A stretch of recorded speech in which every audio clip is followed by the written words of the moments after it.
D'accord, donc vous êtes actuellement en pleine négociation de la gestion, prévisionnelle des emplois et compétences. Donc, où en sommes-nous?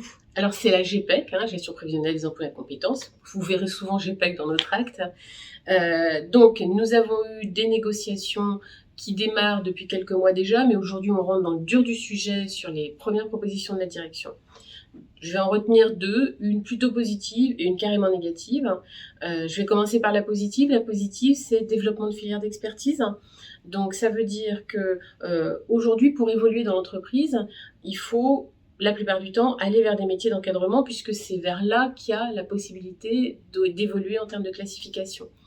Eh bien, demain, il va y avoir des filières d'expertise en classe 5, en classe 6, en classe 7, qui vont permettre à des experts, justement, au lieu d'évoluer vers des métiers de management pour lesquels ils n'ont pas forcément d'appétence, d'évoluer vers une filière vraiment d'expertise. Ce qui est quand même là plutôt une bonne idée.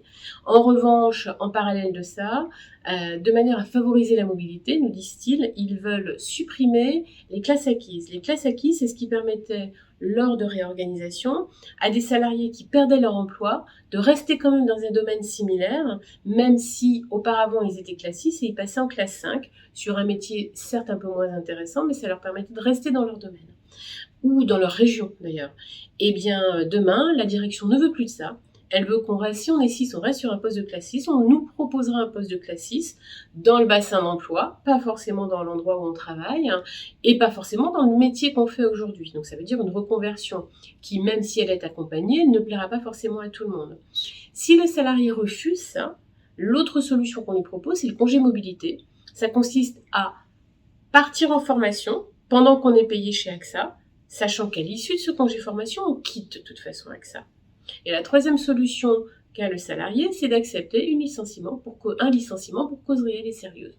Donc aucune des solutions pour certains n'est acceptable et donc la CFDT ne veut pas de cette proposition qui est un plan de performance collective qui ne dit pas son nom, contre lequel nous avions déjà lutté lors de la précédente GPEC.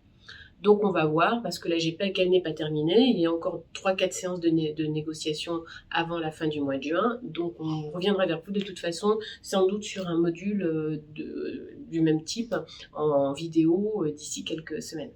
Waouh, eh bien bon courage et merci pour tous ces éclaircissements.